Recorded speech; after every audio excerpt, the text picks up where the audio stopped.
നിർമ്മാതാക്കളുടെ സംഘടനയിലേക്കുള്ള സാന്ദ്ര തോമസിന്റെ പത്രിക തള്ളിയത് ന്യായീകരിച്ച് വിജയ് ബാബു. സാന്ദ്രയ്ക്ക് ഫ്രൈഡേ ഫിലിം ഹൗസിന്റെ ബാനർ ഉപയോഗിച്ച് തെരഞ്ഞെടുപ്പിൽ മത്സരിക്കാനാവില്ല. വ്യക്തിക്കല്ല, മറിച്ച് കമ്പനിക്കാണ് സെൻസർ സർട്ടിഫിക്കറ്റ് നൽകുന്നത്. 2016 കമ്പനിയിൽ നിന്നും സാന്ദ്ര രാജിവെക്കുകയും തന്റെ ഷെയറുകൾ പിൻവലിക്കുകയും ചെയ്തു. പരാതികളിൽ കോടതി തീരുമാനമെടുക്കട്ടെ എന്നും വിജയ് ബാബു ഫേസ്ബുക്ക് പോസ്റ്റിൽ പറഞ്ഞു. ലിഡിയ ജേക്കബ് വിശദാംശങ്ങൾ നൽകും. ലിഡിയ, ഇതിന്റെ സാങ്കേതികത്വത്തെക്കുറിച്ച് എന്താണ് വിജയ് ബാബു പറയുന്നത്? മനസ്സിലാക്കുന്നതനുസരിച്ച് ഈ മത്സരിക്കാൻ തടസ്സമാകുന്ന ഒന്നാണോ ഇപ്പോൾ വിജയ് ബാബു പറയുന്ന ഒരു ന്യായീകരണം? സൈഫുദ്ദീൻ, സാന്ദ്ര തോമസിന്റെ നാമനിർദ്ദേശ പത്രിക തള്ളിയത് ബൈലോ പ്രകാരം 3 സിനിമകൾ തങ്ങളുടെ പേരിൽ സെൻസർ ചെയ്തിട്ടുണ്ടാവണം എന്നുള്ള ബൈലോ ഉള്ളതുകൊണ്ടാണ്. അത്തരത്തിൽ സാന്ദ്രയുടെ പേരിൽ 2 സിനിമകൾ, സാന്ദ്ര തോമസ് പ്രൊഡക്ഷൻസിന്റെ പേരിൽ 2 സിനിമകളും മറ്റ് സിനിമകൾ 7ഓളം സിനിമകൾ ഉള്ളത് ഫ്രൈഡേ ഫിലിം ഹൗസിന്റെ ബാനറിലുമാണ്. അത്തരത്തിൽ ഫ്രൈഡേ ഫിലിം ഹൗസിന്റെ ബാനറിലുള്ള സിനിമകൾ കൂടി ചേർത്താണ് 3 സിനിമകൾ സാന്ദ്ര തോമസ് തന്റെ കൈവശമുണ്ട് എന്ന് പറഞ്ഞിരുന്നത്. പക്ഷേ സാന്ദ്ര ഉന്നയിക്കുന്ന പ്രധാനപ്പെട്ട വാദം എന്ന് പറയുന്നത് ബൈലോയിൽ ബാനറിന്റെ കാര്യം പറഞ്ഞിട്ടില്ല എന്നുള്ളതാണ്. എത്ര സിനിമകൾ നിർമ്മിച്ചു, ഒരു വ്യക്തി എത്ര സിനിമകൾ നിർമ്മിച്ചു എന്നത് മാത്രമാണ് പരിഗണിക്കേണ്ടത്. ബൈലോ പ്രകാരം ബാനർ അതിൽ പരാമർശിക്കുന്നില്ല എന്നാണ് സാന്ദ്ര തോമസിന്റെ വാദം. എന്നാൽ അതിനെതിരെയാണ് ഇപ്പോൾ വിജയ് ബാബു രംഗത്തെത്തിയിരിക്കുന്നത്. സാന്ദ്ര തോമസിന് ഫ്രൈഡേ ഫിലിം ഹൗസിന്റെ ബാനർ ഉപയോഗിച്ച് തെരഞ്ഞെടുപ്പിൽ മത്സരിക്കാനാവില്ല.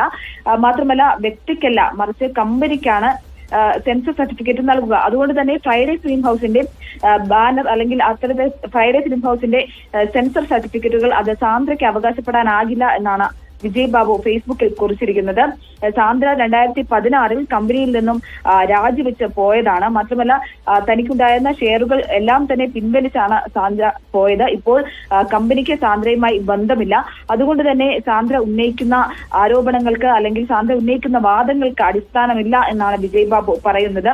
മാത്രമല്ല, ഇതിൽ കോടതിയാണ് അന്തിമ തീരുമാനമെടുക്കേണ്ടത്. നാളെ വീണ്ടും സാന്ദ്ര തോമസിന്റെ ഈ ഹർജി കോടതി പരിഗണിക്കാനിരിക്കുകയാണ്. അത്തരത്തിൽ കോടതി തീരുമാനം വന്ന ശേഷമാകും എന്താണ് ഇതിൽ കൃത്യമായിട്ടുള്ള നടപടി അല്ലെങ്കിൽ ബൈലോ പ്രകാരം എന്താണ് കോടതിയുടെ തീരുമാനം എന്താണ് എന്നുള്ളത് നമുക്ക് അറിയാൻ സാധിക്കുകയുള്ളൂ. സാന്ദ്രയുടെ പ്രതികരണ ഇക്കാര്യത്തിൽ വന്നിട്ടുണ്ടോ ഈ FB പോസ്റ്റിന് ശേഷം? എന്ന് വെച്ചാൽ 2016 ഫ്രൈഡേ ഫിലിംസിൽ നിന്ന് ഷെയറുകൾ പൂർണ്ണമായും പിൻവലിച്ചുകൊണ്ട് സാന്ദ്ര പുറത്തിറങ്ങിയെന്ന് വിജയ് ബാബു പറയുന്നുണ്ട്. പക്ഷെ അതിനുശേഷവും സാന്ദ്ര പടമെടുത്തിട്ടുണ്ടെന്നാണ് ഞാൻ മനസ്സിലാക്കുന്നത്. അങ്ങനെയെങ്കിൽ അത് പുതിയ ബാനറിലായിരുന്നോ? അപ്പോൾ സാന്ദ്രയുടെ ഒരു പ്രതികരണം വന്നിട്ടുണ്ടോ അതിനുശേഷം? സാന്ദ്ര ഇതുവരെയായിട്ടും വിജയ് ബാബുവിന്റെ പ്രതികരണത്തോട് സാന്ദ്ര ഒന്നും തന്നെ പ്രതികരിച്ചിട്ടില്ല. സാന്ദ്ര 2016 കമ്പനിയിൽ നിന്ന് ഫ്രൈഡേ ഫിലിം ഹൗസിൽ നിന്ന് രാജിവെക്കുകയും ഈ 2016 മുൻപാണ് ഇത്തരത്തിൽ 7ഓളം സിനിമകൾ ആ ബാനറിൽ സാന്ദ്ര ചെയ്യുന്നത്. അതിനുശേഷം സാന്ദ്ര ചെയ്ത സിനിമകളെല്ലാം തന്നെ തന്റെ സ്വന്തം പ്രൊഡക്ഷൻസിലായിരുന്നു. സാന്ദ്ര തോമസ് പ്രൊഡക്ഷൻസ് എന്ന് പറയുന്ന സ്വന്തം പ്രൊഡക്ഷനിലായിരുന്നു 2 സിനിമകൾ അതിനുശേഷം ചെയ്തത്. അതുകൊണ്ട് തന്നെയാണ് വിജയ് ബാബു ഇത്തരത്തിലൊരു കാര്യം ഉന്നയിക്കുന്നത്. സാന്ദ്രയ്ക്ക് ഫ്രൈഡേ ഫിലിം ഹൗസിന്റെ പ്രൊഡക്ഷൻസുമായി ബന്ധപ്പെട്ട കാര്യങ്ങളിൽ അവകാശവാദം ഉന്നയിക്കാനാവില്ല എന്നാണ് വിജയ് ബാബു പറയുന്നത്.